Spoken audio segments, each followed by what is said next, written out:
Minute और चल रहा है। वॉइस रिकॉर्डिंग एक सेपरेटली कर रहे हैं क्योंकि काफी बार वीडियो में इशू आ जाता है। तो let us start very fastly. हमने कल ग्लूकोज ट्रांसपोर्ट का सारा पढ़ लिया था, राइट, कि कैसे होता है GLUT2, there is a GLUT1 to GLUT14, right, and GLUT5 is specialised for fructose. ये सारा हमने डिस्कस किया था। And SGLT1, this is the cotransporter, right. And recording start है कि नहीं वो चेक कर लेना आप लोग। रिकॉर्डिंग ऑन है? हेलो, यस सर, हाँ ऑन है। हाँ, क्योंकि आज मुझे कुछ भी नहीं दिख रहा, आप बताते रहना, ठीक है ना। This is something unusual today, so I am blind. Sodium potassium 80 sodium potassium pump के बारे में डिस्कस किया था कि they are helping in maintaining the osmotic balance. And if you talk, there are two kind of transport, facilitated diffusion and the active transport. So facilitated diffusion is fructose is done by the GLUT5, okay, and also glucose absorption occur in the small intestine via SGLT1. So this was an important discussion, and also we have discussed yesterday that for 2 sodium there is a 1 glucose molecule and they are sym-port mechanism, right, and the glucose is released and I have discussed the pathway, right. So I think you have noted down here the glucose is released first, while from outside the sodium is uploaded first, okay, for the conformational change of the this transporter protein, okay, and the glucose is released first, followed by the sodium ion inside. This is the inside story, okay, and sodium is transported from high to low, while glucose is going against the concentration protein. This was the important discussion yesterday. So also we have discussed that major transport is done by the GLUT2, right. Sometimes GLUT5 is also involved and that is present in the first border, but GLUT5 is specialized for the fructose transport. So then we have discussed about this formula GLUT1 B, right, blood brain barrier, erythrocyte, GLUT2 liver kidney, GLUT2 G है ना, G2 liver kidney, G3 neurons, and G4 muscles and skeletal tissue. Okay, so GLUT5 is something specialized. So I have told it, we have discussed that what are the genes SLC2A5 for GLUT5, and if this is GLUT2 then SLC2A2. Okay, so we have discussed all that. So carrier is sodium dependent. There are 2 types of transport of glucose: sodium dependent and sodium independent. And sodium dependent glucose transporter is called as the SGLT mechanism. This is the SGLT mechanism. Clear? This is the SGLT mechanism. And this type of transport occurs in epithelial cell of the intestine and renal tubule.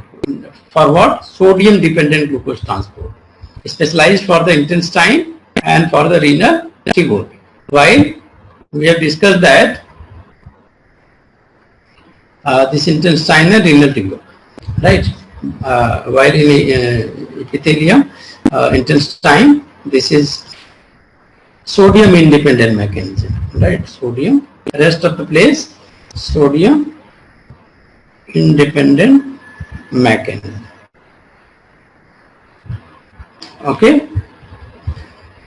So in active transport there is a glucose transport against the concentration gradient with the help of sometimes ATP, but this is from low concentration to higher concentration, right. So carrier mediated transport movement of glucose requires coupled with the sodium gradient. We have discussed this.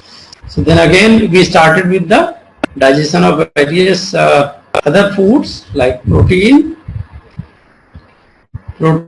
going to form the amino acid going to form the pyruvate or acetyl coenzyme, while polysaccharide, then starch, anything, glucose, glycolysis, pyruvate, acetyl coenzyme, citric acid cycle.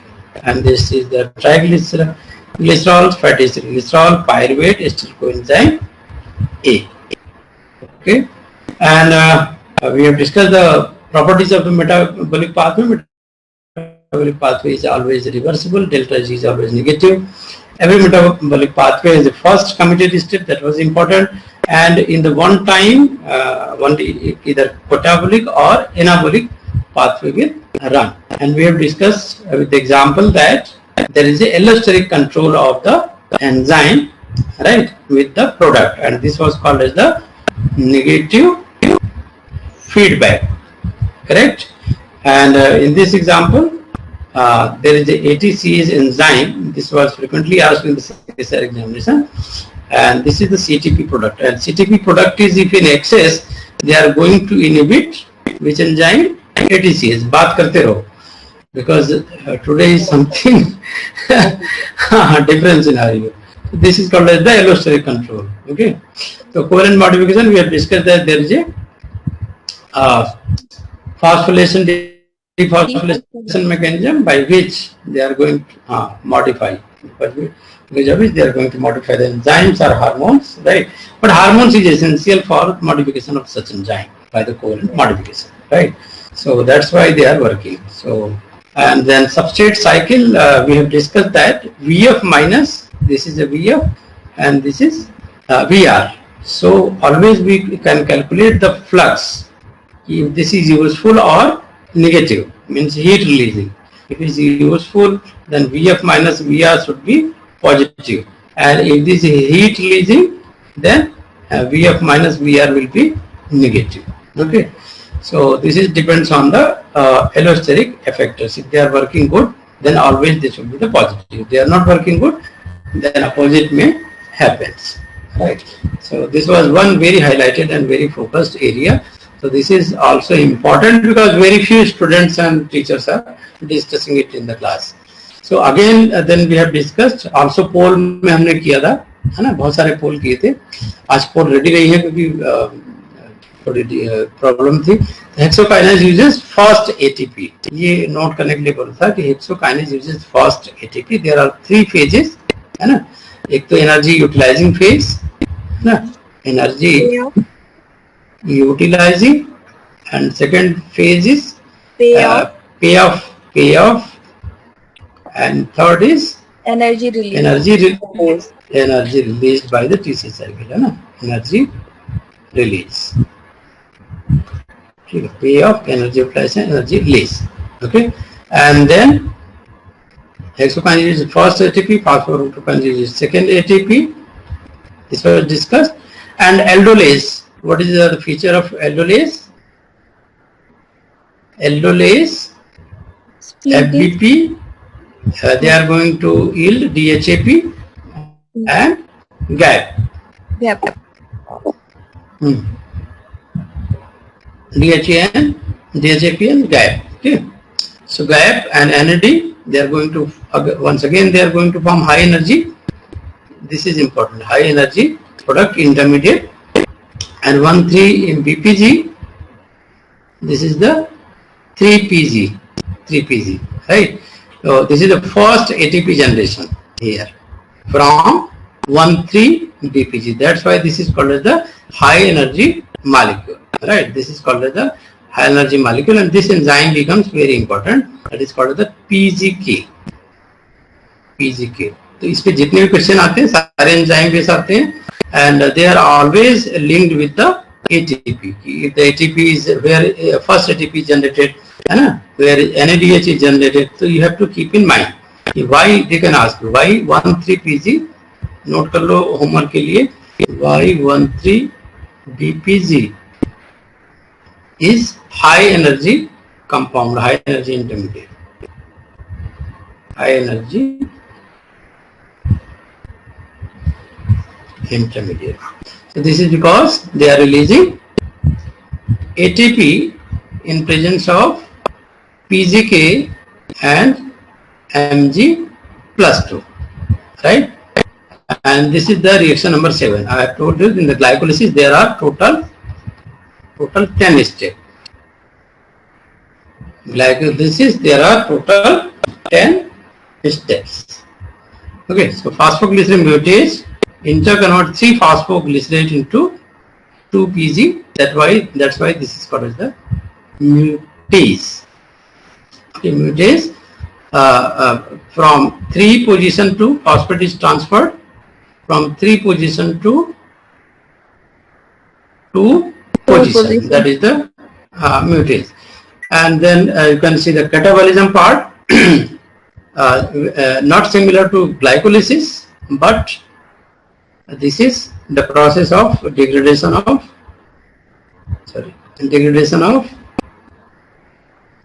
pyruvate, because glycolysis, what is happening? They are yielding the glucose to pyruvate. This is the reality. This occurs in absence of oxygen. No oxygen is required. Okay.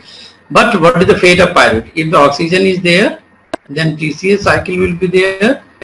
This is going to run the TCA cycle. This is going to run the TCA cycle. Otherwise, what will happen? With the help of NADH, with the help of NADH, they are going to yield the lactate in absence of oxygen. And this process is called as the fermentation. 2018 में इस पे question आया था कि ferment, what is the true about fermentation?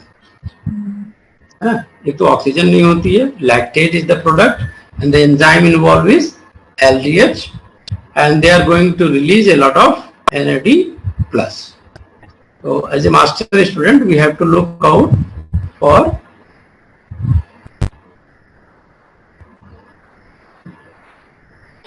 NAD plus. Alright. So in muscle, during vigorous activity, when the demand for ATP is high, oxygen is in short supply, then ATP is synthesized largely via anaerobic glycolysis. Okay.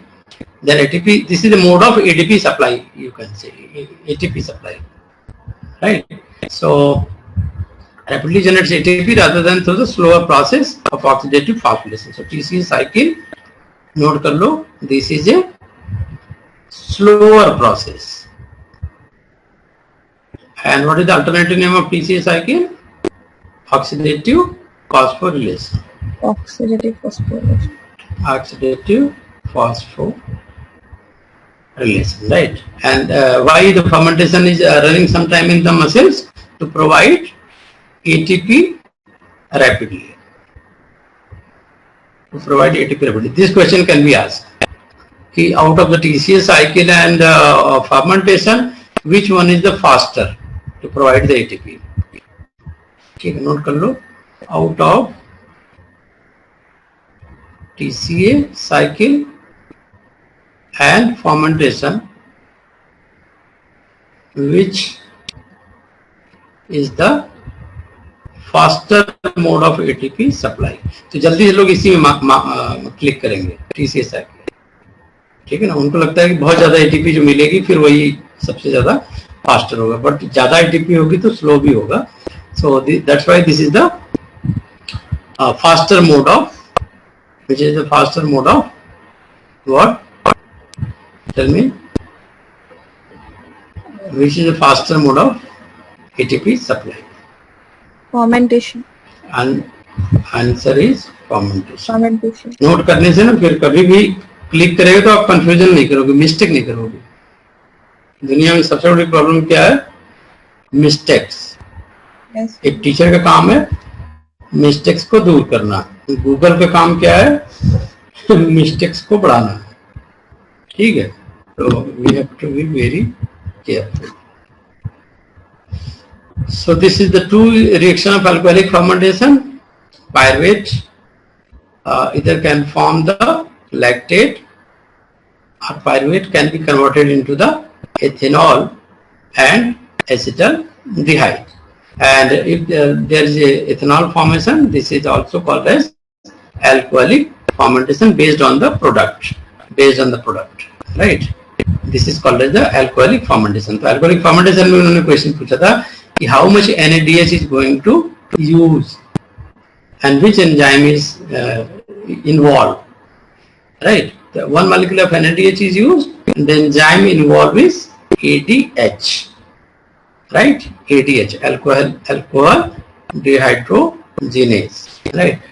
Pyruvate in the first step going to be converted into the acetaldehyde by the enzyme PDC. PDC का नाम बहुत आएगा.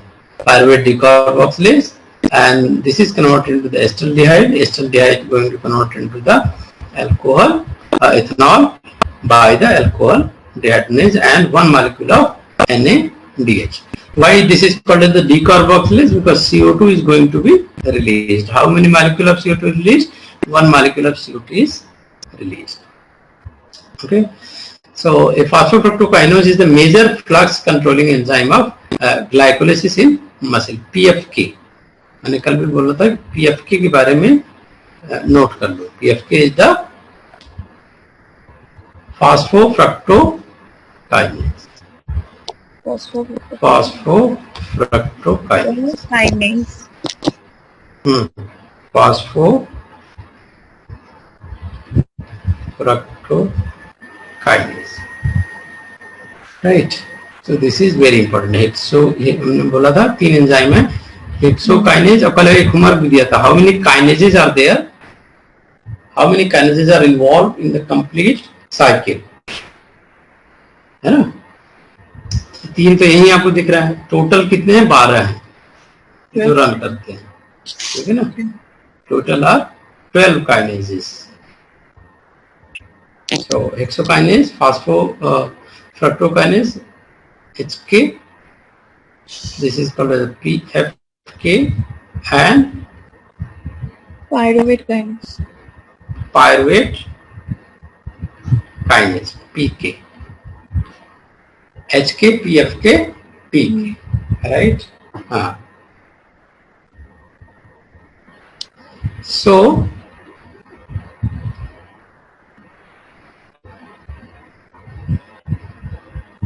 then glycolysis is the one operation and another operation is formation of glycogen. Okay. So glycolysis is the utilization of the glucose, while glycogen is the storage of Glucose.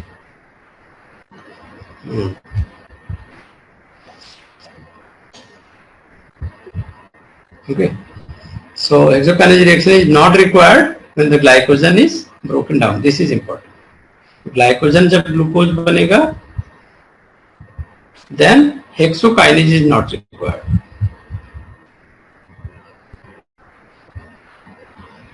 HK is minus. बाकी 2 involve हो सकते हैं, PFK and pyruvate kinase. तो ये भी आपको ध्यान देना पड़ेगा कि ग्लाइकोलिसिस में वो पूछा भी था क्वेश्चन कल, है ना, कि कितने एंजाइम है जो कि ग्लाइकोलिसिस और उसमें डिफरेंट है, ग्लाइकोजेनेसिस में या ग्लाइकोजेनोलाइसिस में, है ना. तो वो आपको कंपैरेटिवली देखना पड़ेगा. Right. What is happening in the glycolysis, which enzyme are involve, how many enzyme are same, how many enzyme are different. Right. तो पीएफके के बारे में कल थोड़ा सा हमने डिटेल स्टडी की थी कि PFK is regulated by the allosteric control, and there are 2 mode of enzyme, T and R. ठीक है. So T state में क्या होगा? T state is what? ATP bind करेगा सर. हाँ, ATP when bind, then this becomes T state, है ना. This becomes the T state. Otherwise, ATP अगर bind करेगा तो this will become R state. So ATP is allosterically controlled and the inhibitor. That's why ATP is the inhibitor. Sir R में fructose bind करेगा, R type में. हाँ, R type तो वो activator हो गया ना. हाँ. वो एक्टिवेटर हो गया ना. हाँ. अभी तो इनहिबिटर की बात करी. Inhibitor, ATP is the inhibitor. If they are binding, they are turning them into the T state and ADP or fructose substrate जो होगा, right? This is the substrate ना. So yeah, this is why fructose 2,6 bisphosphate, yeah, phosphate. तो this is the substrate. The substrate जब bind करेगा तो R form होगा. ठीक. हाँ, R form. Substrate binds and then R form. Okay, R. So that's why तो यहाँ पे this is AMP एक्टिवेटर है सर. AMP. हाँ, तो ADP AMP दोनों एक्टिवेटर हो जाएंगे ना, बिकॉज ATP तो इनहिबिटर का काम कर रहा है. वो क्वेश्चन आपको पूछा जा सकता है. ADP AMP ये तो पहले लिखा तो हुआ है.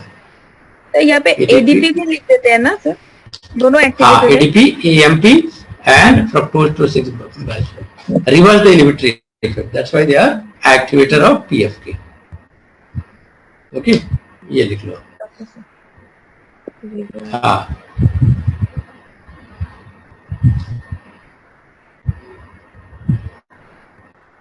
ठीक है.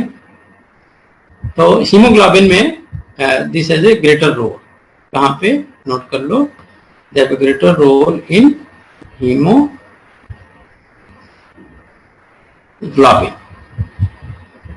Right, they have greater role in haemoglobin.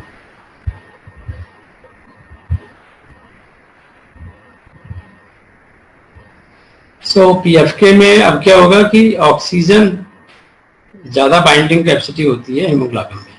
Right, तो 2,3 BPG decreases the affinity of hemoglobin for oxygen. 2,3 BPG. What is 2,3 BPG? Bisphosphate. Bisphosphate है ना. तो ये जो हाइट पे जाते हैं तब बहुत ज्यादा वो होता है ना सर. क्या बोल रहे हो? हाई. सर जब लोग कहीं हाइट पे जाते हैं, हाई ऑल्टीट्यूड पे, हाँ, तब ये बहुत ज्यादा oxygen high altitude. High altitude में. राइट. इसी तरह कंट्रोल का बड़ा इंपॉर्टेंट है ना. कंट्रोल इसीलिए होता है कि स्विच कर जाए वो. आप देखो कि जो ह्यूमन बीइंग कंटिन्यूअसली अल्टीट्यूड पे रहते हैं, हाई अल्टीट्यूड पे, उन्हें वो प्रॉब्लम नहीं आती है. ठीक है, बिकॉज दे गॉट एडजस्टेड. ठीक है ना, they got adjusted. Right, so L-arginine phosphofructokinase involve 2 side chains. This is important. One is the arginine and other is the glutamine. Arginine, glutamine. Okay, so structure have been determined for both R and T.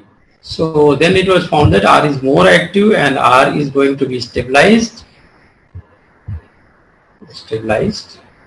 right, when the substrate is available. So substrate binding promotes R state, and substrate is going to stabilize this R state, because stabilization is very important for the product formation.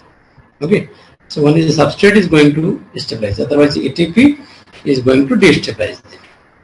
So this experiment was conducted and graph was drawn between the fructose 6-phosphate and phosphofructokinase activity. PFK.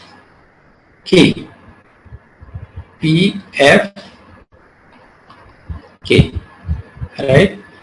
So this is 1 millimole ATP. काफी कम है, right? पर फिर भी inhibit कर रहा है. This is 1 millimole ATP and plus 0.1 millimole AMP. तो graph is little bit higher. और बिल्कुल ATP हटा दिया, राइट. तो यहाँ पे कर सकते हैं कि only 0.1 millimole AMP is there. Then what will happen? 0.1 millimole AMP. Then this is the highest level. Okay, so this is the highest. This is the PFK activity. It means what? R state. This is the graph of R state. R state. So AMP is going to stabilize, substrate is going to stabilize. While RT state is not stabilized. So that's why they are not preferred. They are not the preferred position. And also we have discussed what is the fate of glucose. Glucose is stored in the form of glycogen, starch sucrose, oxidation via pentose phosphate pathway, oxidation via glycolysis. Okay. So glycolysis, success 10 reaction, anaerobic condition, fermentation to lactate in vigorously contracting muscle erythrocytes, some other cells, and in some microorganisms. So lactate fermentation is possible in the muscles, note kar lo, erythrocyte and some other cell and some microorganism. And alcoholic fermentation is not possible in the muscles or erythrocyte. This is possible only in the yeast. This is possible in the yeast.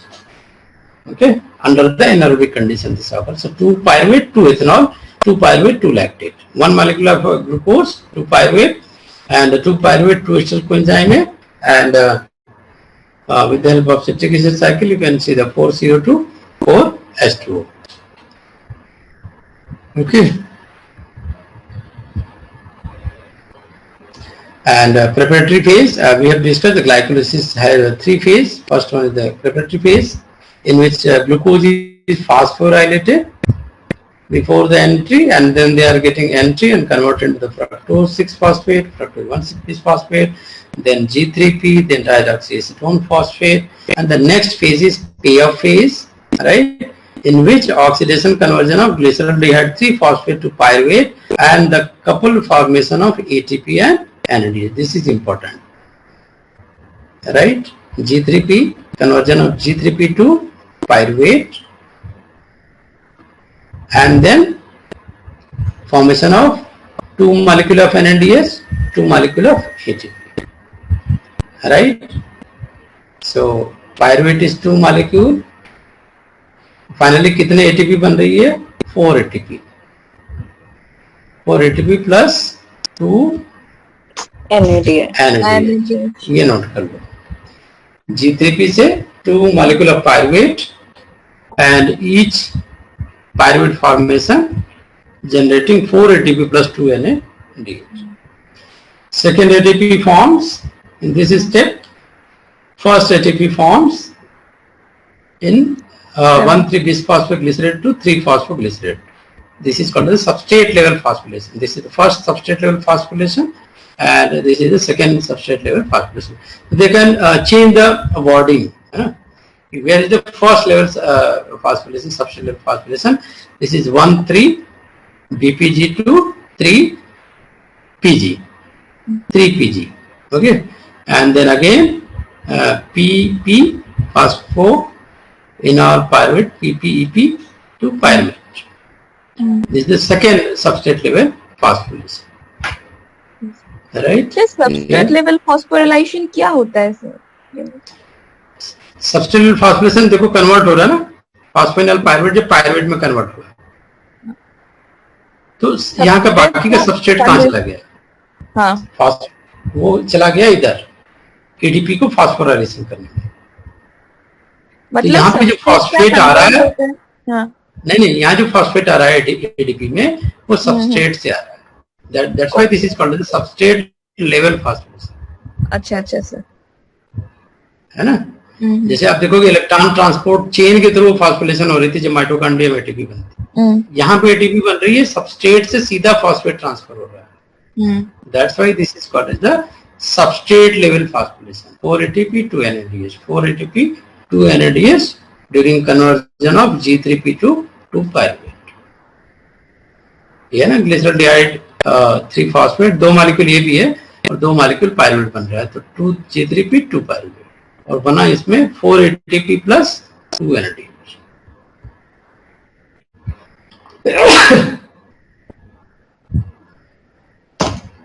ठीक है.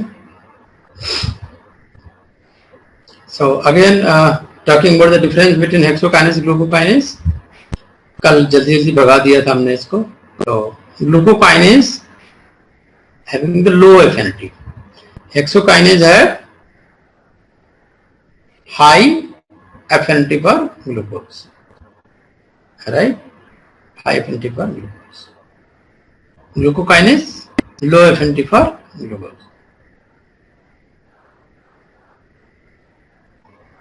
Okay, so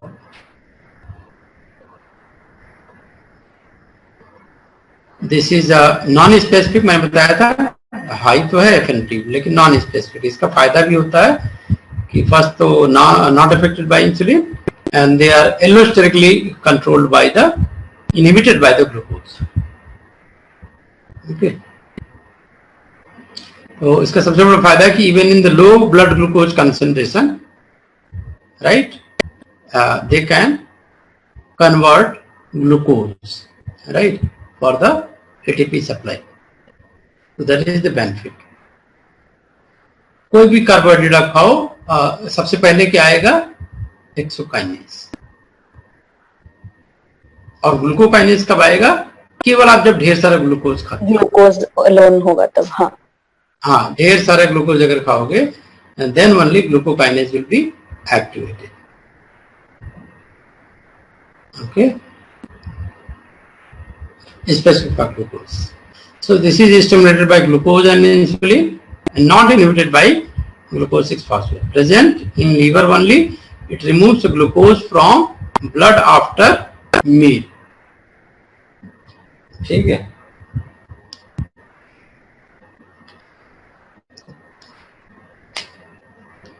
clear है? तो सबसे largest amount में कौन ज्यादा conversion कर रहा है कार्बोहाइड्रेट मेटाबॉलिज्म में? Hexokinase. And also they have good affinity, can phosphorylate any hexoses and present also in the tissues. That's why tissue को तो बहुत जरूरत पड़ती है। हम वॉकिंग करते हैं, टॉकिंग करते हैं ना, गर्ल्स तो कितना टॉकिंग करती है तो हेक्सोकाइनेज इज रिक्वायर्ड, है ना। इन दैट केस अगर हेक्सोकाइनेज एब्सेंट हो जाए तो वो लड़की समझ लो कि चुप रहेगी, फिर उसका हेक्सोकाइनेज गया। That is the beauty of the hexokinase कि आप किसी भी तरह की मसल एक्टिविटी कर रहे हैं, ओके, इवन चेहरे को पेंट भी कर रहे हैं तो हेक्सोकाइनेज इज यूटिलाइज्ड। चलो ये तो हो गया जोक्स, राइट। तो this is the mechanism of G3P dehydrogenase. Why I'm talking about this mechanism? Because they are going with the series of steps. Step 1, step 2, step 3, step 4, step 5. ये पूछ भी सकते हैं कि dehydrogenase is how many steps are involved in the final conversion of the substrate by the G3P, है ना। glyceraldehyde 3-phosphate dehydrogenase, G3P substrate हो गया, glyceraldehyde 3-phosphate, but dehydrogenase word लगा देते हो, it means they are involved in the conversion of, है ना, क्या 1,3-bis-phospho glycerate 1,3-BPG को कन्वर्ट करेगा with the help of NAD, ठीक है। ये सारा conversion thiochemical ester astro acyl thioester intermediate, then NADH is going to release, और ये सारा चल रहा है। इसमें खाली स्टेप याद कर लो, बहुत है। और क्या रिलीज हुआ? NADH, ठीक है, ड्यूरिंग द कन्वर्जन। वहां पे कौन सा बताया था मैंने एंजाइम, जो ग्राफ दिखाया था, हाँ ये वाला। इसमें एक बताया था ना साइड चेन, वो याद रखना PFK में, आर्जिनाइन PFK को नोट कर लो क्योंकि ये बड़ा इंपॉर्टेंट है। ये हमें कंपेयर करना है glycolysis glycogenolysis,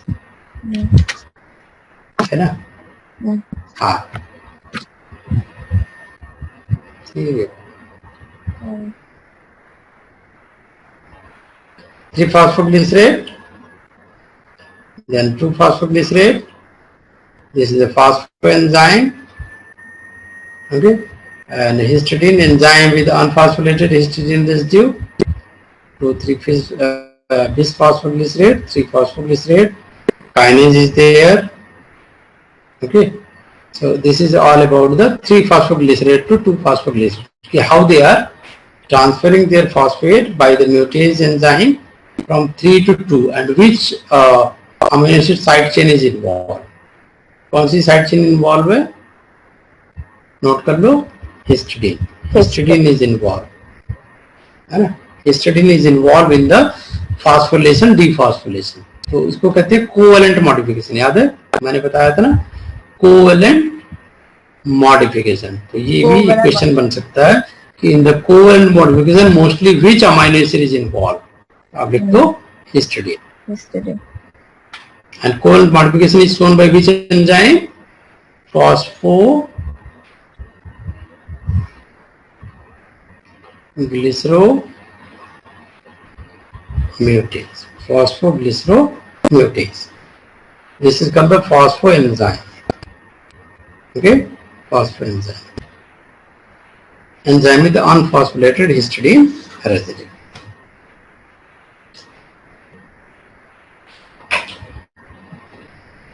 Oh.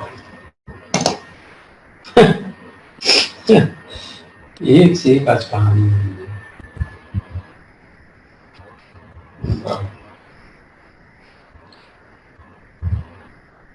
So energetics of glycolysis pathway. Okay.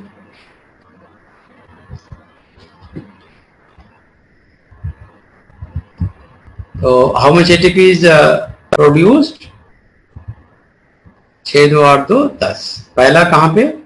Glycerol 3-phosphate to 1,3-bis-phosphoglycerate, फिर 1,3-bis-phosphoglycerate to 3-phosphoglycerate, 2। ठीक है, नोट कर लिया।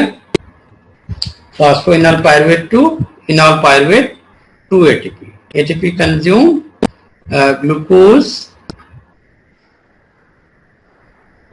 to glucose 6-phosphate पहले स्टेप में ATP कंज्यूम, और फिर फ्रक्टोज के कन्वर्जन में। सो टोटल नेट सिंथेसाइज, ये पूछा हुआ question, what is the energetics of glycolysis pathway और net gain of ATP, net gain. Anju, are you there? क्योंकि आज मुझे कुछ भी नहीं दिखाई दे रहा है, ना कैंडिडेट दिखाई दे रहा है, कुछ भी दिखाई दे रहा है। आज बिल्कुल सिनारियो चेंज है। आप लोग हाँ हूँ करते रहो। What is the effect of hormones? Effect of hormones in the glycolysis. So insulin stimulate hexokinase, glucokinase by converting glucose to glucose 6-phosphate. First thing. Second, insulin stimulate phosphofructokinase, converting fructose 6-phosphate to fructose 1,6-bisphosphate. So there is a two hormone, insulin and glucagon. Insulin stimulate hexokinase, glucokinase by converting glucose to glucose 6-phosphate, right? And insulin stimulate PFK, phosphofructokinase, converting fructose 6-phosphate to fructose 1,6-bisphosphate. Glucagon stimulate glucose 6-phosphate by converting glucose 6-phosphate to glucose and fructose 1,6-bisphosphate.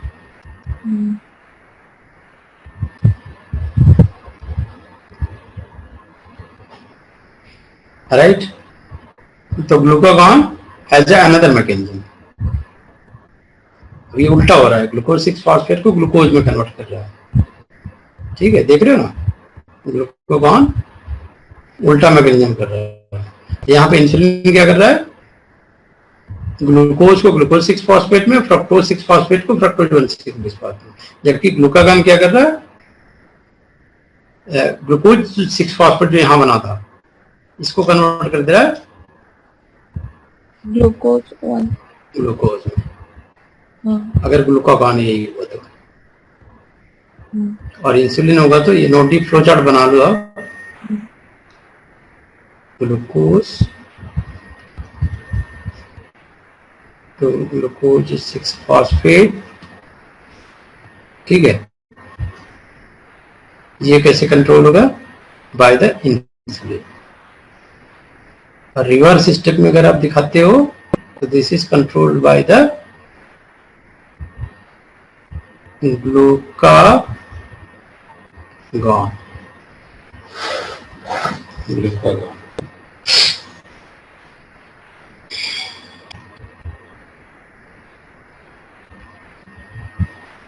Okay, glucagon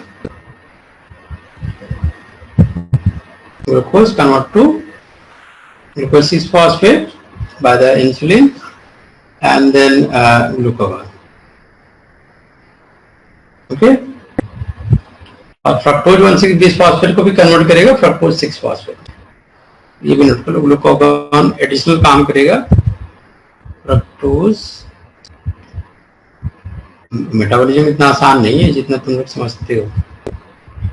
मुझे तो लगता है कि काफी lengthy है और काफी exercise है, मतलब ब्रेन का एक्सरसाइज काफी है। आपको काफी याद करना पड़ेगा, मेहनत करनी पड़ेगी। यस हाँ, काफी रिवीजन करना पड़ेगा, ध्यान देना पड़ेगा। जरा भी ध्यान इधर गया तो फिर काम खत्म। ठीक है, बस समझ में आई? करेक्ट? ओके, चलो। So inhibitor, there are three type of inhibitor: iodoacetate, arsenate, and fluoride. Iodoacetate inhibit what?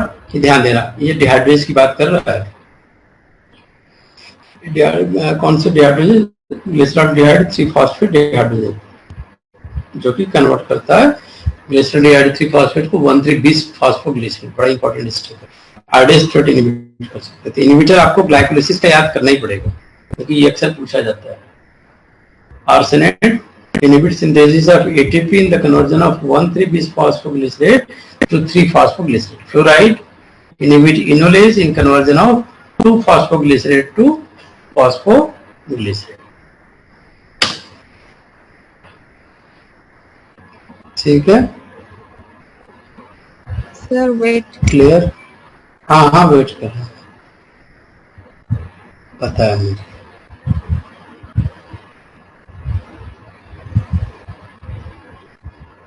हाँ।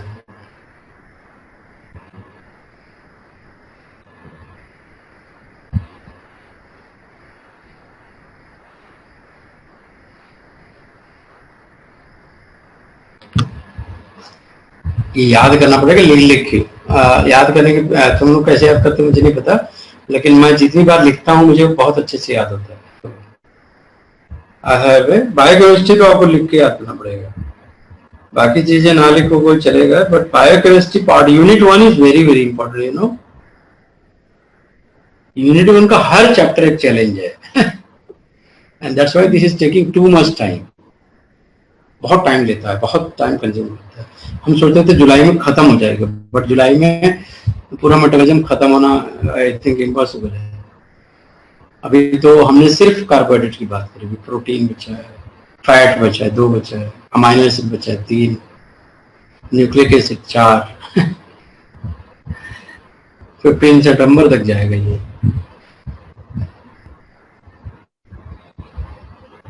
ओके तो हो गया चलो। So alcoholic fermentation already discussed हो चुका है। PDC involved, PDC is very important। PDC के बारे में बोल नहीं जाना। PDC के बारे में वो नहीं पूछेंगे कि what the product is going to form from the pyruvate after release of CO2। They are going to ask this enzyme require which metal ions। So at that time you cannot remember। So this is the Mg+2, Mg+2, and what is the cofactor for this? This is requiring cofactor called as thiamine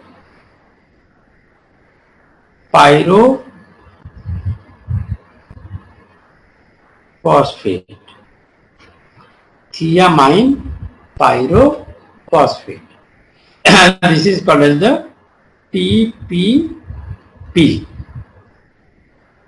TPP, right? In this reaction, a molecule of CO2 is released, produce acetaldehyde. So TPP is the cofactor. Note कर लो, TPP is cofactor and Mg+2. All right.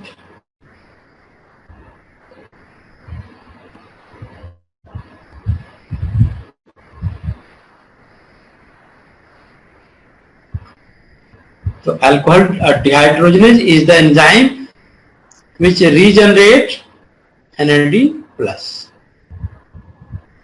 NADH को use करता है और regenerate करता है NAD+ को, यानी energy को लेता है। ये एनर्जी टेकिंग प्रोसेस है ये alcohol dehydrogenase। They are utilizing the powerful source of energy NADH for the formation of ethanol। मेरा इसी पे एक पेटेंट है, पता है, मैंने यही पॉइंट पढ़ा था। होता क्या है कि जब हम हेट्रोलैक्टिक फर्मेंटेशन करते हैं, there are 2 type of fermentation. PhD करने के देखो बहुत फायदा होता है, पीएचडी जरूर करना आप लोग, क्योंकि उसके बिना लाइफ अधूरी है, बायो साइंस पढ़ने में कोई मतलब नहीं। तो there are 2 type of fermentation, चाहे किसी भी टॉपिक को करो मतलब अच्छी नॉलेज तो हो ही जाती है, अच्छी पकड़। तो होमोलैक्टिक बता ही देता हूँ क्योंकि ये बायो की चीज है, homolactic fermentation and heterolactic fermentation. Heterolactic जब आप लेते हो तो there is a specific strain, है ना। तो इसमें होमोलैक्टिक में थोड़ा सा लोग कहते हैं कि एफिशिएंसी ज्यादा आती है, लेकिन मेरे केस में उल्टा था, एफिशिएंसी आ नहीं रही थी, तो मैंने यूज किया हेटेरोलैक्टिक फर्मेंटेशन। अब यहाँ पे क्या था कि लैक्टेट भी बनना था और वेरी स्मॉल अमाउंट में एथेनॉल भी बनना था, इसकी ब्यूटी ये थी, ठीक है। तो इसके बाद मेरे साथ ये चैलेंज था कि यहाँ तो कम बनती है, 2 मॉलिक्यूल बनती है लेकिन काफी कम, 50% से भी कम बन रही थी। यहाँ पे मेरा 70 to 80% बन रहा था लैक्टेट, मैंने इसको करना था 90% तक। तो what is the other way, मैंने देखा 10% इधर डायरेक्ट हो जाएगी एथेनॉल में।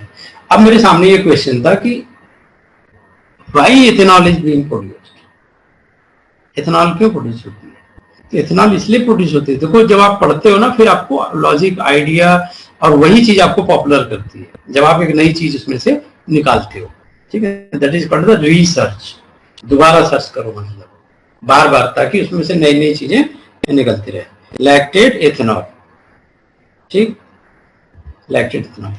अब मैंने देखा कि जब भी लैक्टेट हाई कंसेंट्रेशन बनता है बियॉन्ड 70%, तो इमीडिएटली सेल इज डाइंग, यहाँ पे सेल की डेथ होनी शुरू हो जाती है। तो एक फ्रांस के साइंटिस्ट थे, तो उन्होंने मेरे ग्राफ पे क्वेश्चन भी उठाया था, मैंने ग्राफ ऐसे दिखाया था, ऐसे। अब ये पूरे वर्ल्ड में कहीं भी ग्राफ शो नहीं हुआ था, पहली बार मैंने शो किया। तो उन्होंने क्वेश्चन पूछा कि इस सेल इज डाइंग, तो हमारे टीचर को अब हम क्या बोले, उन्होंने कुछ डायरेक्ट नहीं किया मुझे यहाँ पे कि क्या होना चाहिए, तो वो तो नहीं। यहाँ पे भी मैंने देखा कि अभी 2016 में मेरी पीएचडी होगी, 2008 में इस पे एक पेटेंट हुआ था कि लैक्टेट की वजह से सेल डेथ हो रही, बस इतनी बात थी उसमें पेटेंट में, ठीक है। तो उसको कंट्रोल करने के लिए फिर मैंने 2005 में ही ये डिस्कवर कर दिया था कि एथेनॉल को अगर बचाना है तो वी कैन ऐड मैनिटॉल। अगर मैनिटॉल हम डालते हैं तो ये लैक्टेट का डायरेक्शन जो 10% है, at least 5% is going to directed towards this position. तो मैंने आईटी दिल्ली के प्रोफेसर हैं डॉक्टर पी.के. श्रीवास्तव, वो हेड ऑफ डिपार्टमेंट थे, उन्होंने डिस्कवरी की थी कि whenever you are mutating this ADH enzyme, ADH enzyme को अगर म्यूटेट कर दो तो हम लैक्टेट की प्रोडक्शन को बढ़ा सकते हैं, 92% है। मैंने इसको चैलेंज कर दिया। मेरे हिसाब से था, जो मैंने ऑब्जर्वेशन की थी कि ADH को अगर आप म्यूटेट कर दोगे, किसी का एक पैर तोड़ दो तो वो तो कैसे दौड़ेगा, है ना। अगर कोई 2 पैरों वाला जानवर है, आवाज आ रही है कि चली गई? यस सर, ठीक है ना। तो उसका एक पैर आपने तोड़ दिया म्यूटेशन करा के, तो ये डिसबैलेंस हो गया। डिसबैलेंस के केस में मेरा 80% आ रहा था, उन्होंने कहा 98%, 92% आएगा, तो मैंने चैलेंज कर दिया, दैट वाज एक्सेप्टेड। और मैंने कहा कि नहीं भाई, इथेनॉल को अगर हटाना है तो यहाँ कुछ भी एडीएच को डिस्टर्ब नहीं करना, क्योंकि पीडीसी को मैं कंट्रोल करने के फेवर में नहीं था, why to control the PDC. बात आई तो मैंने डिस्कस कर ही दिया। तो मैंने मैनिटॉल डाला, तो मैनिटॉल से क्या था कि फ्रक्टोज कन्वर्ट हो रहा था, तो एडिशनल फ्रक्टोज, और फिर फ्रक्टोज से ही बन जा रही थी ग्लूकोज, तो एक एडिशनल ग्लूकोज बन गई। उन्होंने रीजन पूछा था मैनिटॉल डालने से कैसे हो सकता है लैक्टेट का ज्यादा प्रोडक्शन, तो मैंने उसका पाथवे स्टडी किया। तो mannitol is converted fructose, fructose to glucose. अब ये ग्लूकोज डायरेक्टली आ रहा था लैक्टेट के रूप में, और मैनिटॉल की एक और खासियत थी कि ये बहुत ज्यादा एनएडीएच प्रोड्यूस करा रहा था साथ में, ठीक है। तो एनएडीएच प्रोड्यूस करा रहा था, वो एटीपी में भी कन्वर्ट हो रहा था। तो इलेक्ट्रॉन एक्सेप्टर है ये एनएडीएच जो है, एनएडीएच इज द ये बनेगा तभी जब एनएडी से बनेगा, ठीक है ना, एनएडी। तो मैंने क्या काम किया कि मैनिटॉल प्लस एनएडी डाला, है ना, मैनिटॉल प्लस एनएडी डाला ताकि इलेक्ट्रॉन एक्सेप्टर मिल जाए। तो एथेनॉल रूट को एक्चुअल में ऑब्जेक्टिव था कि बंद कर दो, तो एथेनॉल वैसे ही बंद हो गया, सारा कुछ सेम था, एडीएच भी था, सब कुछ था, बिना म्यूटेशन को मैंने बंद करके और 5% इंक्रीज कर दिया लैक्टेट के प्रोडक्शन। इसी पे मेरा एक पेटेंट है। ठीक है, तो इसको कहते हैं मेटाबॉलिक रूट। मेटाबॉलिक रूट पे मैंने काफी काम किया, मेटाबॉलिक स्टडी पे। अब हमारे प्रोफेसर बहुत पुराने जमाने के थे, तो उनको ज्यादा जीनोमिक्स वगैरह नहीं आती थी। मैं तो बड़ा एक्साइटेड था करने के लिए, लेकिन बहुत, तो आपके लाइफ में ऐसे भी आएंगे अपॉर्चुनिटी, आपको बहुत अच्छी लाइफ ज्वाइन करनी होगी, बहुत एनर्जेटिक बंदे को ज्वाइन करना होगा, है ना, जिसकी काफी पब्लिकेशन हो, काफी नए नए आइडियाज हो, रिसर्च कर रहा हो। अदरवाइज फिर आप डिस्कवरी करोगे और बंदे को पता ही नहीं है, तो फिर काम गया आपका। क्योंकि देखो पीएचडी का ये स्कोप नहीं है, not only to get the degree. आपका जेआरएफ हो गया, then you are joining the lab, आपके पास भी एक्साइटमेंट होती है, आपको गवर्नमेंट 40,000 रुपए दे रही है, है ना, तो 40,000 में कर क्या रहे हो आप? पूरी फैसिलिटी है, मतलब एसी रूम मिला हुआ है, बैठ रहे हो, रिसर्च कर रहे हो, दिन रात लिटरेचर पढ़ रहे हो, घर छोड़ दिया, हॉस्टल में रह रहे हो, तो this is a separate life, different life जो एंजॉय करते हैं रिसर्च में। ब्रेन को इनहेंस करने का कोई तरीका नहीं है। तो आप सक्सेसफुल टीचर भी बनते हो, रिसर्चर भी बनते हो जब आपका सक्सेसफुल पीएचडी होती है, कुछ पेटेंट करते हो। आजकल तो publication and patent, this is the most powerful tool by which a teacher is assessed कि कितने पेटेंट है और कितने, है ना। तो ये है टीपीपी। टीपीपी क्या है, किसका कोफैक्टर है, tell me? PDC. PDC require TPP plus Mg plus 2, ठीक है ना। This is the 2 requirement of the PDC to work out. PDC रहेगा तो एसिटाल्डिहाइड बनेगा, एसिटाल्डिहाइड बनेगा देन आपका एथेनॉल बनेगा, ठीक है।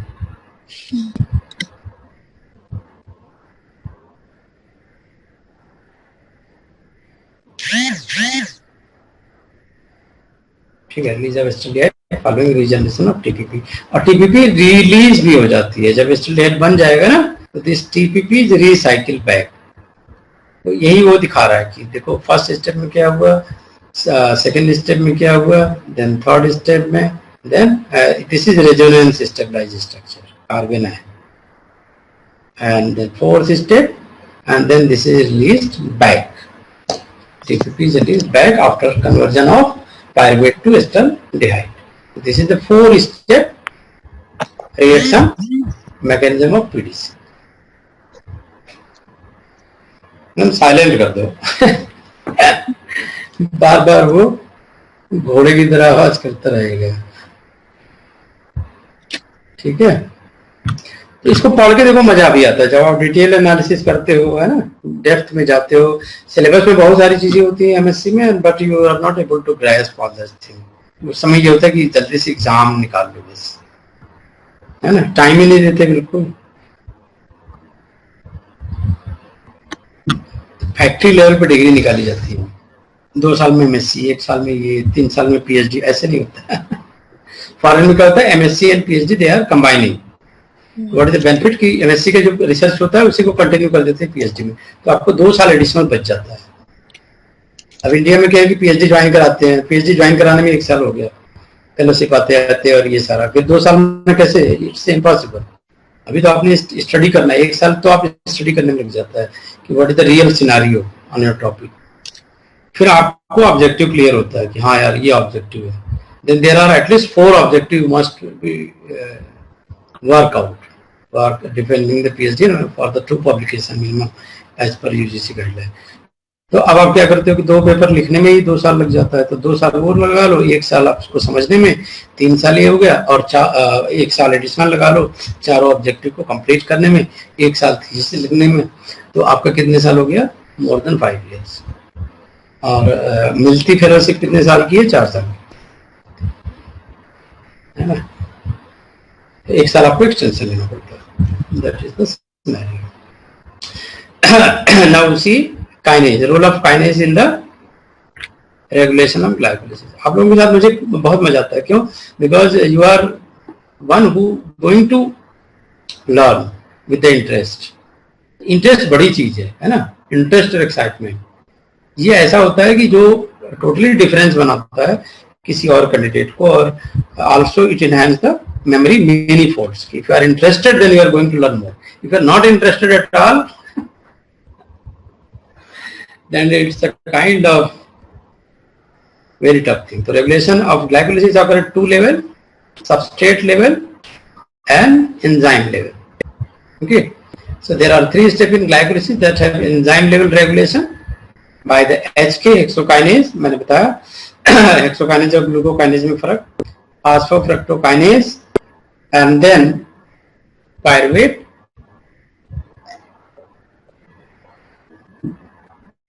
kinase PK.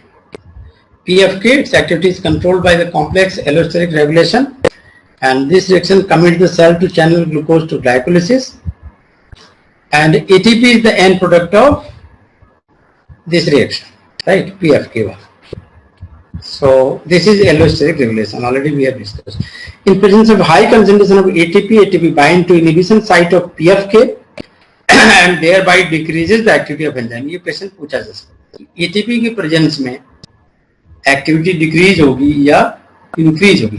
तो in the presence of ATP activity is going to decrease.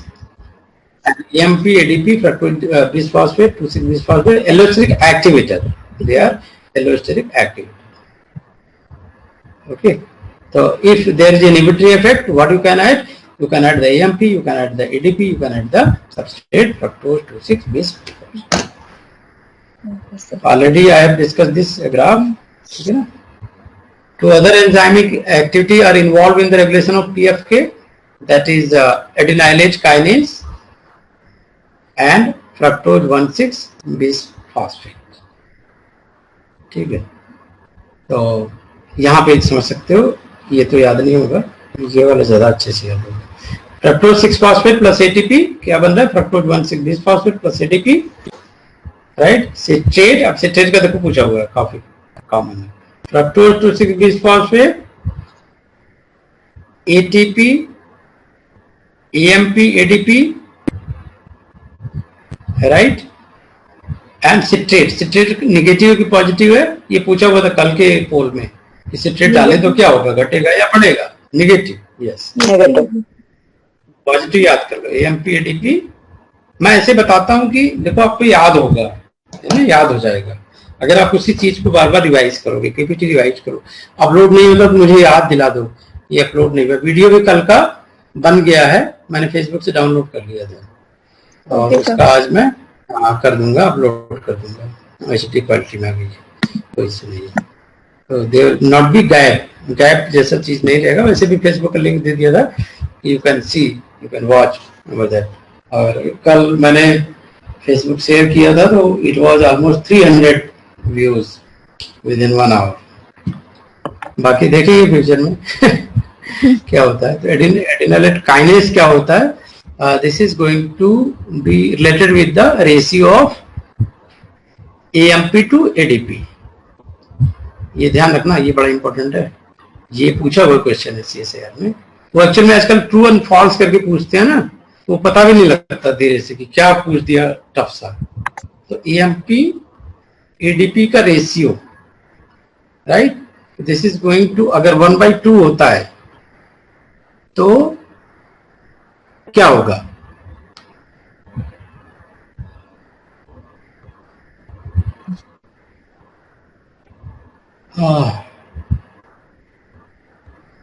ऐसे है यार. हाँ, AMP प्लस ADP, इसका इक्वेशन लिखोगे ATP प्लस AMP.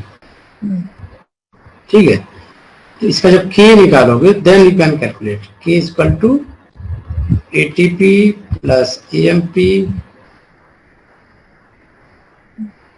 लो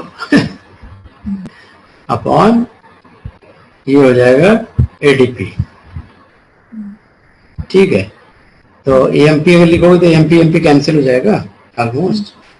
1 MP 2 ATP, ATP MP, ATP AMP upon ADP. चलो ADP दिया हुआ है तो ऑलमोस्ट ये हो जाएगा. Then this ratio comes around 0.4. ठीक है ना, 0.4 रेशियो जो दिखा रहा है ATP वर्सेस ADP का, ऐसे समझो. तो ATP थोड़ा सा हाई होना चाहिए. डिक्रीज इन ATP होगा तो प्रॉब्लम होगी, है ना. डिक्रीज इन एटीपी होगा तो इनिबिशन होगा, सॉरी इंक्रीज इन एटीपी होगा तो इनिबिशन होगा। तो डिक्रीज इन एटीपी एक्टिवेट्स, तो ये रेशियो के आधार पर पूछ सकते हैं। लेकिन आज की पीएफ की activity based on the ATP ADP ratio, ATP ADP ratio, तो घबराना नहीं, ठीक है ना। तो लो एटीपी ऑलवेज एक्टिवेटर, जैसे 0.4 है तो लो है, दूसरा दे दें कि 0.6 है, तीसरा दे दें कि 1 है, चौथा दे दें कि नन है। तो कौन सा एक्टिवेट करेगा पीएफके को? This 0.4 will activate the PFK. Low ATP activate करेगा ना बेटा? Yes sir. Low ratio activate करेगा, 0.4 ना एक्टिवेट करेगा, this will activate and this will inhibit. तो हाई एटीपी इनहिबिट करेगा पीएफके एक्टिविटी। ऐसे ग्राफ दे सकते हैं based on the ratio of ATP ATP. तो always you revise, always you see the new things, क्योंकि वन टाइम में it's impossible to grasp 100%, है ना, ठीक है।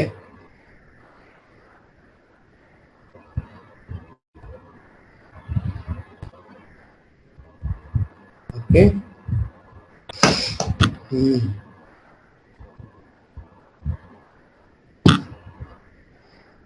आज काफी टाइम खराब किया ना जूम ने, स्टार्ट ही नहीं हुआ। मैंने 8:45 पे स्टार्ट कर दिया था ट्राई करना, मैंने लिंक जनरेट कर दिया, टाइम देखो कब भेजा, है ना। फिर मैं स्टार्ट कर रहा हूँ एंड आई वाज सरप्राइज्ड कि स्टार्ट ही ना हो।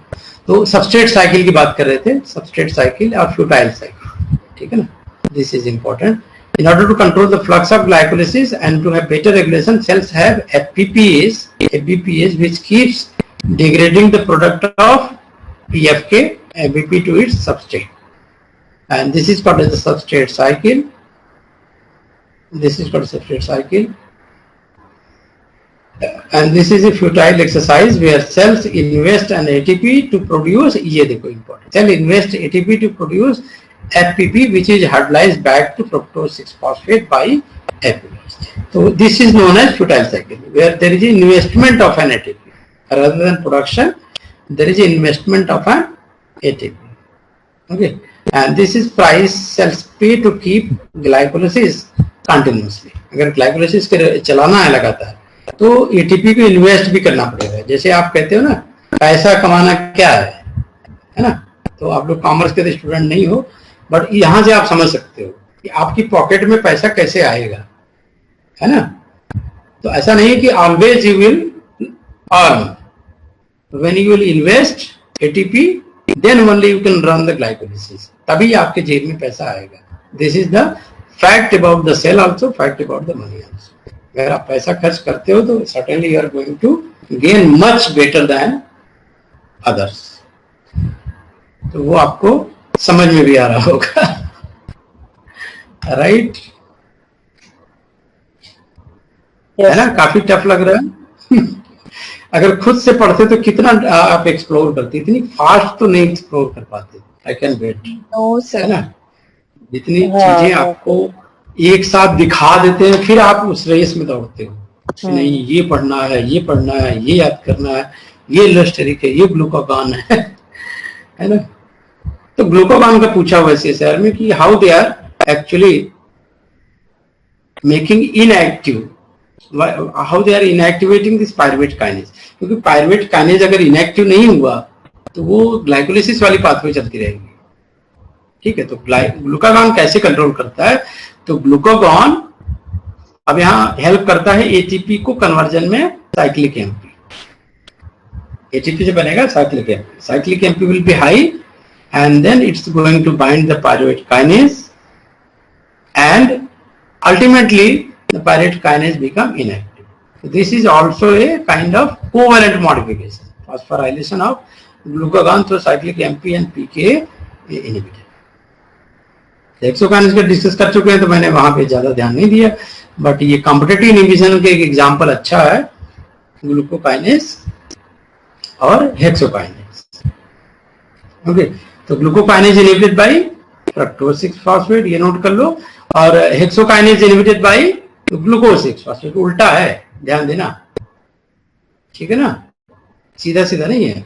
फ्रक्टोज 6 फॉस्फेट इनहिबिट करेगा ग्लूकोकाइनेज को और ग्लूकोज 6 फॉस्फेट इनहिबिट करेगा हेक्सोकाइनेज को। And uncomplex ATP act as competitive inhibitor of this enzyme. तो MP act as potent inhibitor of ABP already मैंने बता चुका हूं। Rate of glycolysis can increase many fold by MP as it activate PFK and at the same time it inhibit ABPs activity. तो pyruvate kinase क्या होता है? एलोस्टेरिकली inhibited by ATP, allosterically inhibited by ATP. ATP binding to the inhibitor site of pyruvate kinase, ability to bring the phosphoenol pyruvate PEP.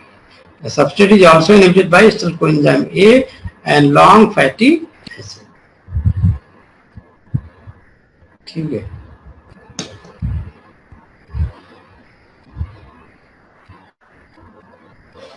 pyruvate kinase is elastically inhibited by ATP. ATP binding to the inhibitor site of pyruvate kinase decreases its ability to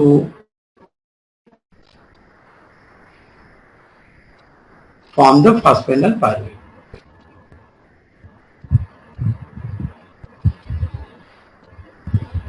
Bind, inability to bind phosphoenol pyruvate, इसमें थोड़ी spelling mistake हो गई है, वो note कर लें।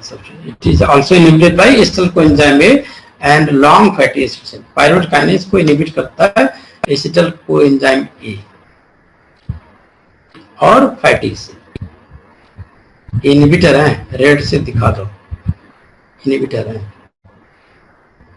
Copy में भी डिफरेंट रेड से निशान लगा दो तो वो अच्छे से याद होगा, है ना, कि ये इनहिबिटर है। एक्टिवेटर है तो कुछ दूसरे कलर से लगा दो, व्हाइट या इधर से, है ना। ATP is also inhibitor pyruvate kinase, क्योंकि इनएक्टिवेट कर देता है। एटीपी क्या कर रहा है? इनएक्टिवेट कर देता है ग्लूकागॉन के हेल्प से। The phosphorylation by glucagon through cyclic AMP and PK and then inhibition of pyruvate. चलें आगे।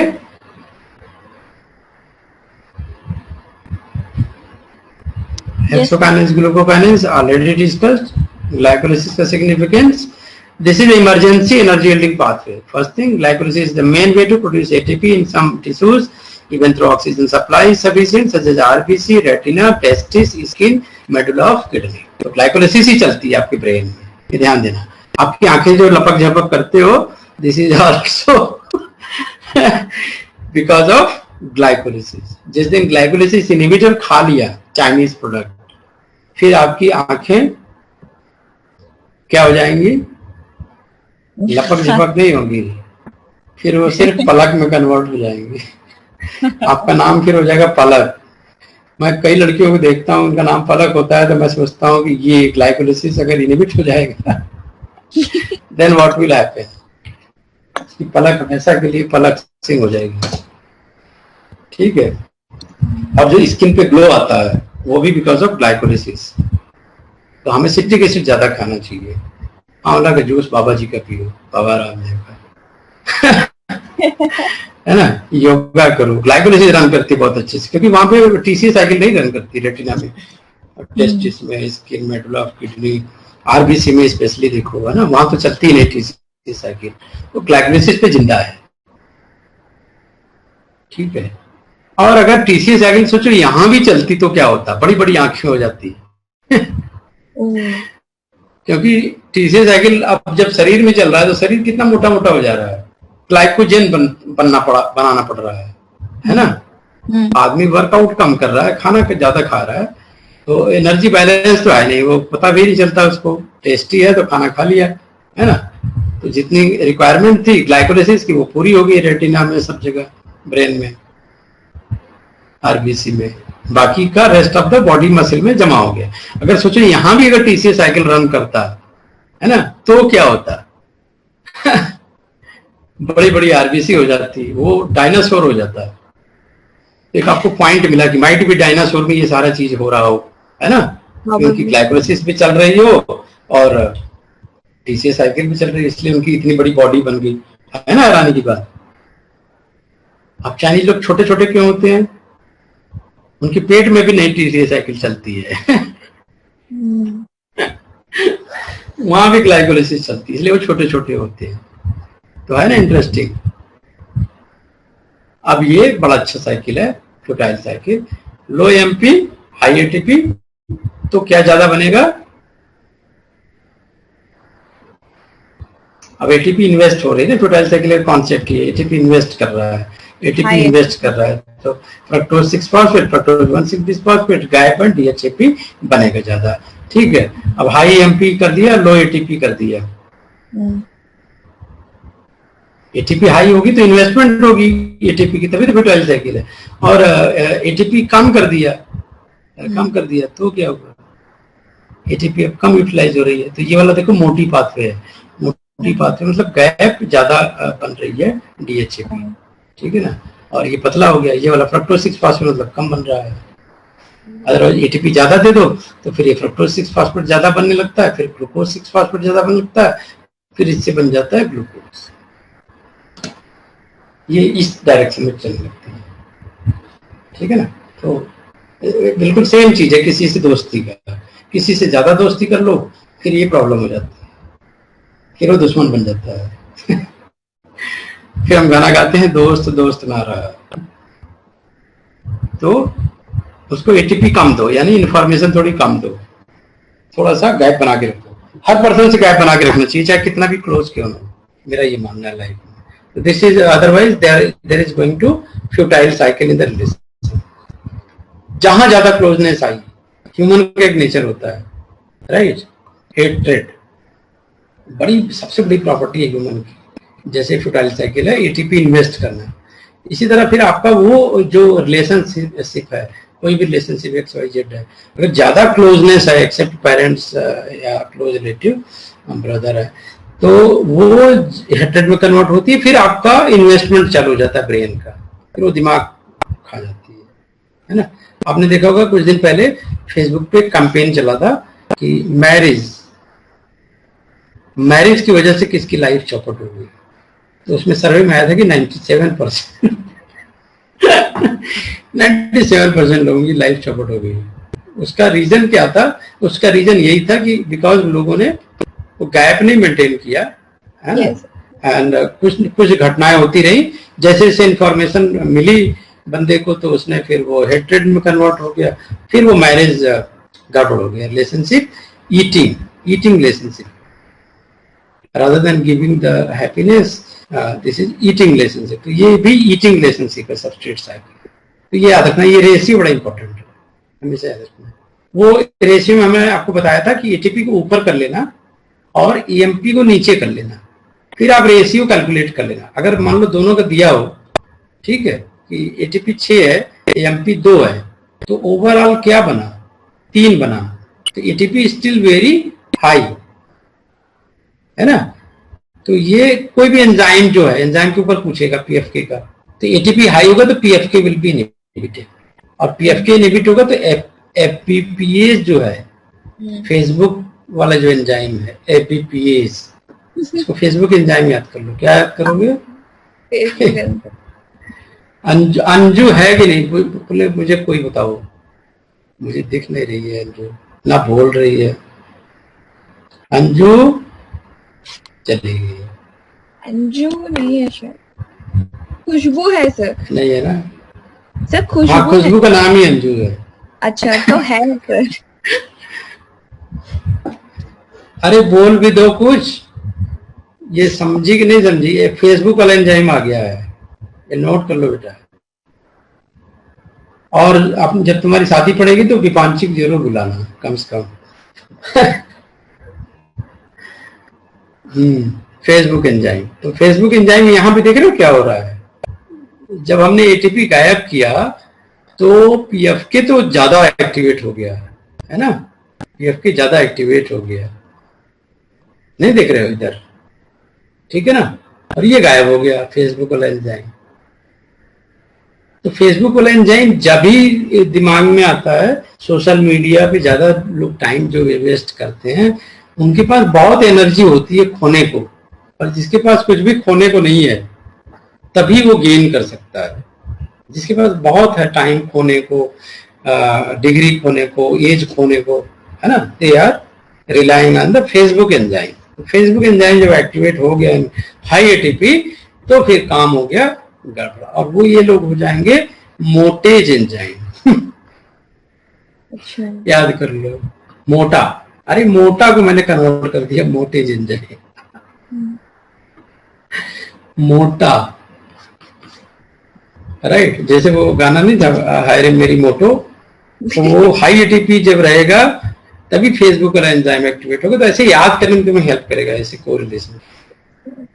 तो हाई रे मेरी मोटो जब हो जाएगा तो समझ लो कि ग्लूकोज बनेगा, ग्लूकोज यूटिलाइज नहीं होगा, तब वो हो जाएगा ग्लाइकोजन में, और यहाँ पे एक्टिवेट होगा कौन सा, ग्लूकागॉन।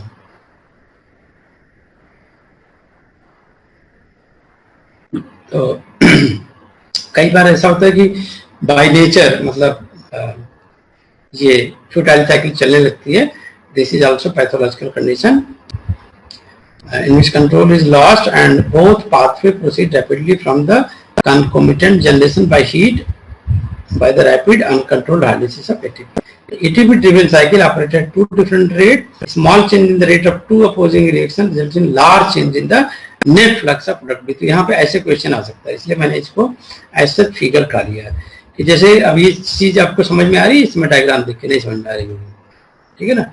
आप यहाँ पे देखो ATP 100, ATP कितना 100 ठीक है ना, और ये इधर जा रही है तो 90, इधर 100 इधर 90, तो नेट फ्लक्स कितना आ गया 100 माइनस 90 10 आ गया। अब इधर 120 है, इधर 72 है, तो नेट फ्लक्स बढ़ गया 42 है ना। तो अब ये लिख रहा है ना कि small change rate of the two opposing reaction, this is rate,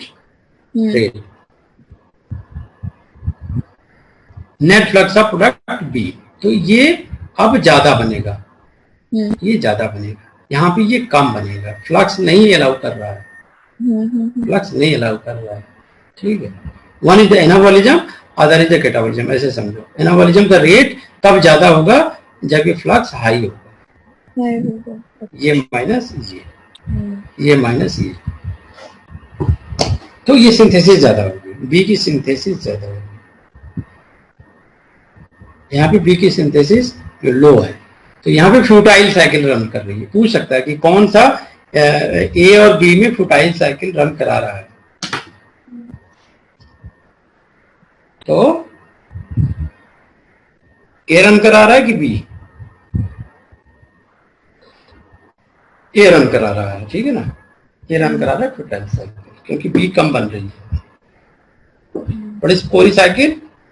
पोलीसाइकिल means lactate to glucose बनना। अब लैक्टेट तो इकट्ठा होगी मशीन में, अब तो चाहिए एटीपी ना भाई, लैक्टेट से तो काम होना नहीं है, राइट। तो जब तक ग्लूकोज में नहीं कन्वर्ट होगी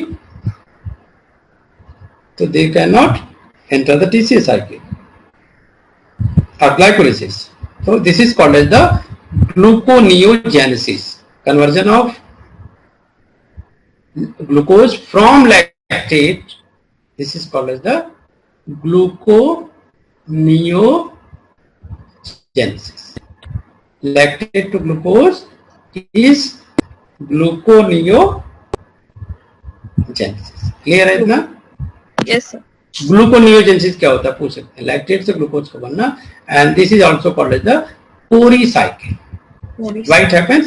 Because अगर हम ज्यादा वॉक करते हैं तो ग्लूकोज हमारी सारी लैक्टेट में कन्वर्ट हो जाती है और एनर्जी खत्म हो जाती है। तो इमीडिएट हमने बोला कि glucose is the immediate source of energy by the glycolysis, है ना, rapid source of glucose, rapid source of energy. तो वो कन्वर्ट होना ही है, लैक्टेट को पायरुवेट में कन्वर्ट करेगा and then pyruvate to glucose. ये इंपॉर्टेंट स्टेप है, and this step is called as the gluconeogenesis, gluconeogenesis.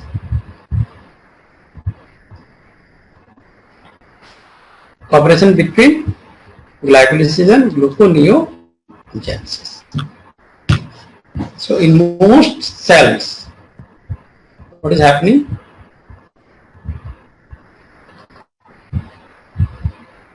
In most cells, what is happening? Via blood, glucose is coming inside, glycolysis is running, and glycolysis pyruvate. Pyruvate से बनेगा lactate muscle में, red blood cell में, और ये lactate liver में जाएगा, again pyruvate में बनाएगा and from liver and kidney. Liver kidney में जो लैक्टेट आया है ना, यहाँ से सब कुछ यहाँ चला गया, ये लैक्टेट फिर पायरुवेट में कन्वर्ट हो गए और फिर ये CO2H2 में रिलीज हो रहा है। और अमाइनो एसिड भी पायरुवेट में कन्वर्ट हो जाएगा। पायरुवेट फिर इधर चला जा सकता है ग्लाइकोजन सिंथेसिस के लिए वाया ग्लूकोनियोजेनेसिस। पायरुवेट ग्लूकोज में कन्वर्ट हुआ, ग्लूकोज से glucose 6 phosphate and then glucose 6 phosphate से ग्लाइकोजन बन गया।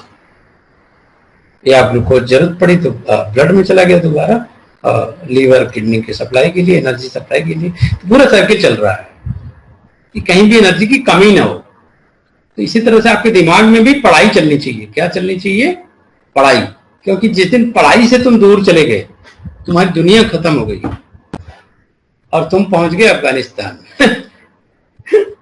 अफगानिस्तान में देखो पढ़ाई खत्म हो गई। अफगानिस्तान के जो मिनिस्टर है अभी, शिक्षा मिनिस्टर बना है, वो खुद कक्षा 5 पास है, 5th मदरसे का पढ़ा हुआ, ठीक है। और वो सबसे बड़ा विरोधी है कि लड़कियां एजुकेशन बिल्कुल ना लें, गंवा रहे हैं। तभी तो उनको जानवरों जैसा ट्रीट कर पाएंगे ना, पढ़ी लिखी होंगी तो दे विल साउट। तो इसी तरीके से अगर आपको अपना बढ़ाना है ना, अपनी वैल्यू बढ़ानी है, तो एजुकेशन से कभी दूर नहीं रहना। और मैं गर्ल्स एजुकेशन को, मेरी भी एक बेटी है ना, मैं उसको हमेशा अभी 4th या 5th क्लास में, मैं उसको हमेशा मोटिवेट करता हूँ, बेटे पढ़ाई सबसे बड़ा हथियार है। This is the most important weapon in your life. अगर ये वीपन किसी ने पता लग गया कि आपके पास ये वीपन नहीं है, तो आपको यूज करेगा फिर हर बंदा, ठीक है ना। सोचेगा पावर तो है नहीं, बिकॉज एजुकेशन इज पावर। तो इसी तरह से पावर पूरे बॉडी में सप्लाई करती है ग्लाइकोलाइसिस एंड ग्लूकोनियोजेनेसिस। और किसी तरह का इनहिबिटर अगर आपने खा लिया, फिर प्रॉब्लम आपको आएगी। तो ये पूछा हुआ क्वेश्चन है कि what are the different isomers of lactate dehydrogenase. तो आप गिन लो कितने हैं। 1 क्या है? H4 2, ठीक है। कितने हैं? 1 2 3 4 एंड 5। कितने आइसोमर हो गए? 5 आइसोमर्स। H4 कहां पे है? क्यों H4 नाम है इसका? क्योंकि हॉट LDH को बोलते हैं, ये आपको हार्ट अटैक से बचाएगा। और ये मसल में डोमिनेट है, मसल में डोमिनेट है, दैट्स व्हाई M4। और बीच का इंडिकेशन ऑफ हार्ट अटैक। तो मैं एक बार हाइपोथेसिस जनरेट कर रहा था, पता नहीं शायद तुम लोगों को कभी मौका मिले तो रिसर्च कर सकते हो कि अगर किसी की बॉडी की प्रोफाइल जाननी है कि उसको कौन सा डिजीज है, ठीक है ना, तो गो फॉर द एंजाइम, क्या बोलते हैं इसको, वेस्टर्न ब्लॉटिंग ना।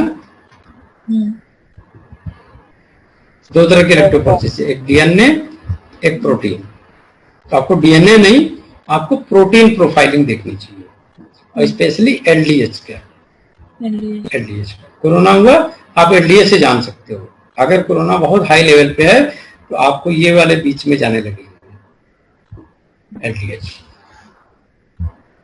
कोई भी वायरस अटैक हो, कोई भी, मतलब आप एलडीएच के दिस एनालिसिस से पकड़ सकते हो। ये मेरी हाइपोथेसिस है, अभी तक किसी ने इस पे काम नहीं किया, ठीक है ना।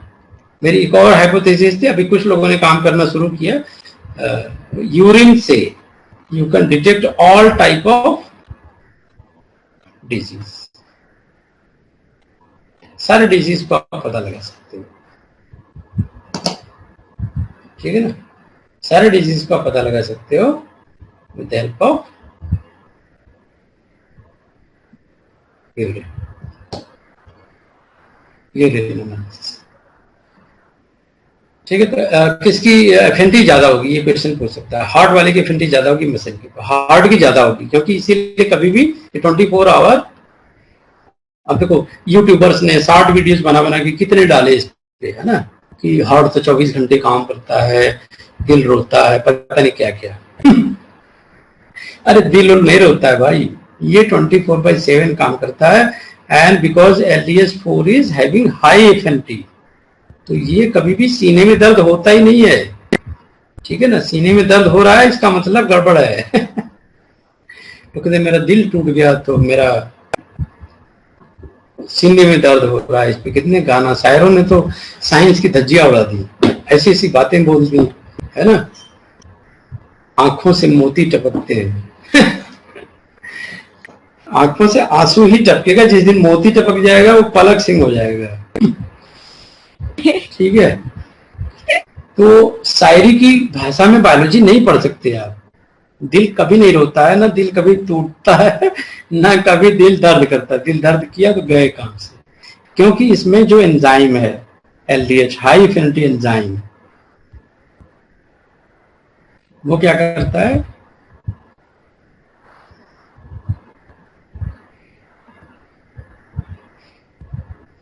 वो इमीडिएटली कन्वर्ट करेगा in very small amount of lactate is there, उसको ग्लूकोज में। मसल में क्यों दर्द करता है पैर, है ना, काफी वॉकिंग कर लो 1-2 किलोमीटर, दर्द करने लगता है। तो लोगों को सोनू सूद याद आते हैं, भैया गाड़ी भेज दो, पैदल जाना है। उसका कारण ये है M4 इज देयर, तो this is low affinity LDH, not low affinity LDH। तो ये दो तरह के जीन से कोड होता है lactate dehydrogenase, S type and M type. दो जीन है इन्वॉल्व।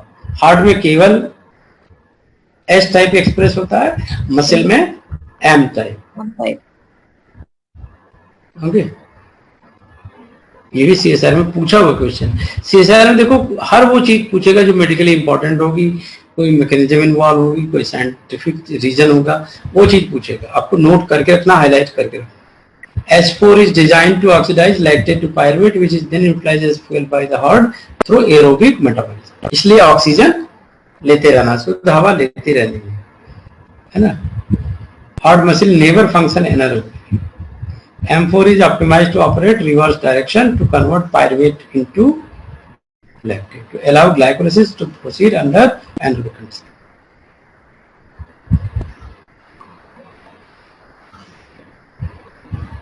ठीक है,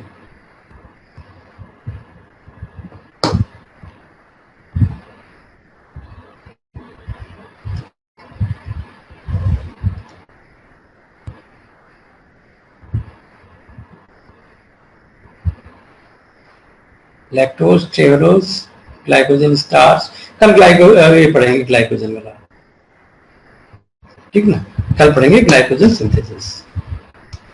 तो नहीं तो आज मैं बताऊंगा, फिर वो जो पढ़ा हुआ है वो फिर उसमें कंफ्यूजन है। ठीक है, कैसे ग्लाइकोजन डिग्रेड होता है, कैसे ग्लाइकोजन की सिंथेसिस होती है, all that we will study tomorrow. और ये भी डिस्कस करेंगे कि अगर ढेर सारा ग्लूकोज खाते हैं तो क्या प्रोडक्ट बनेगा। ये पूछा भी हुआ है CSR में कि गैलेक्टोज, मैनोज, फ्रक्टोज सारा हमने खा लिया तो ग्लूकोज 6 फॉस्फेट इधर बनेगा गैलेक्टोज से, और मैनोज फ्रक्टोज से बनेगा, ये भी फ्रक्टोज 6 फॉस्फेट, और फ्रक्टोज से बनेगा गैर। ये सब भी पूछा हुआ है कि क्या एंड प्रोडक्ट बनेगा, कौन सा सबस्ट्रेट खाते हो। तो कल हम लोग ये भी पढ़ेंगे फ्रक्टोज मेटाबॉलिज्म। एक बार क्या हुआ था, बड़ी इंटरेस्टिंग कहानी है, इसलिए मुझे याद आ गई कि एक बार किसी साइंटिस्ट ने ऐसे ही वहां पे अखबार में इंटरव्यू दे दिया, पेपर में, न्यूज़पेपर में, टीवी वगैरह सब पे आ गया कि फ्रक्टोज ज्यादा अगर खाएं तो मोटापा कम हो जाएगा। ठीक है, अब लोगों ने फ्रक्टोज खाना शुरू किया बिना स्टडी किए कि एक्चुअल में होता क्या है। अब हुआ क्या, चलो बताओ। अमेरिका की बात है ये, है ना। कॉर्न सिरप आपने सुना होगा, कॉर्न सिरप लोग बहुत ज्यादा पीते हैं, सॉफ्ट ड्रिंक और कॉर्न सिरप। तो कॉर्न सिरप जो सॉफ्ट ड्रिंक है उसमें बहुत हाई फ्रक्टोज होता है, तो उन लोगों ने पीना शुरू किया जबरदस्त। जितने मोटे लोग थे और पीना शुरू किया, तो उनका 90 किलो वजन था, तो हो गया करीब 150-200 किलो। तो ऐसे हमारे इंडिया में लोग फॉलोअर्स हैं। हाँ, किसी का इंटरव्यू हुआ तो लोग पीछे पड़ जाते हैं कि मतलब कितने लोग कोरोना में तो मर गए खाली व्हाट्सएप ज्ञान से। उन्होंने अपने आप को खुद ही आइसोलेट कर लिया बिना किसी सिम्टम के, और लगे खाने फालतू की चीजें गिलोय और काढ़ा और ये वो दुनिया की चीजें बिना जरूरत के, फिर प्रॉब्लम होगी। तो इसी तरह से उनको हुआ क्या, क्यों उनकी डेथ होने लगी कई लोगों की ओबेसिटी की, तो इस पे बैन लग गया। क्यों डेथ होने लगी, क्योंकि हाइपोग्लाइसीमिया हो गई उनको कई लोगों को। तो ये भी मैकेनिज्म डिस्कस करेंगे। ये काफी हाईलाइटेड हुआ था, ये मैंने देखो ये क्वेश्चन यहाँ से उठाया एक जगह से, is excess fructose is harmful. अगर मान लो लोग कहते हैं ना फ्रुक्टोज, फ्रूट तो काटते हैं तो फ्रुक्टोज ही मिलता है। तो पुराने लोग जो हमारे यहाँ पे ऋषि मुनि लोग रहते थे, तो वो फ्रुक्टोज ही खाते थे, मतलब चावल दाल आटा तो खाते ही नहीं थे, फ्रुक्टोज पे ही रहते थे। तो ये थोड़ी फाइंडिंग मुझे मैच मतलब हजम नहीं हुई कि उनके यहाँ लोग मोटे होने शुरू हो गए, वो समझ में बात आई नहीं है ना, क्योंकि हमारे यहाँ तो ये हर चीज वेरी साइंटिफिक और प्रूवन है और कोई साइड इफेक्ट नहीं है। तो मे बी आर्टिफिशियल फ्रुक्टोज की वजह से हुआ हो या आइसोमेरिक प्रॉब्लम की वजह से हुआ हो कि एंजाइम प्रॉपरली रन नहीं किया और उसकी वजह से प्रॉब्लम हुई। अदरवाइज फ्रूट्स अगर आप दिन भर खाओ कभी भूख लगेगी नहीं, बल्कि इवन अगर आप गर्मियों में देखो तो इंक्लूडिंग मी कि खाना खाने के बाद हम लोग एप्पल जरूर खाते हैं काट के, एप्पल जरूर खाते हैं, क्योंकि इसके बाद इतना ज्यादा ड्राइनेस आती है बॉडी में खाना खाने के बाद, आजकल गर्मी बहुत है, तो एप्पल खा लो तो सारा मेटाबॉलिक बैलेंस बन जाता है, क्योंकि फ्रक्टोज आपको इतनी सफिशिएंट अमाउंट में मिल जाती है। और फ्रक्टोज स्वीटनर भी है, 10 time more sweeter than 10 time more sweeter than glucose. ठीक है, 10 या 100 टाइम में देखना पड़ेगा। सैकरीन का जैसे 1000 टाइम है कितना ना। तो कल हम लोग पढ़ेंगे about fructose metabolism and also glycogen synthesis. ठीक है, okay sir, good night sir. चलो good night, thank you so much. Good night sir, thank you. Good night, bye bye.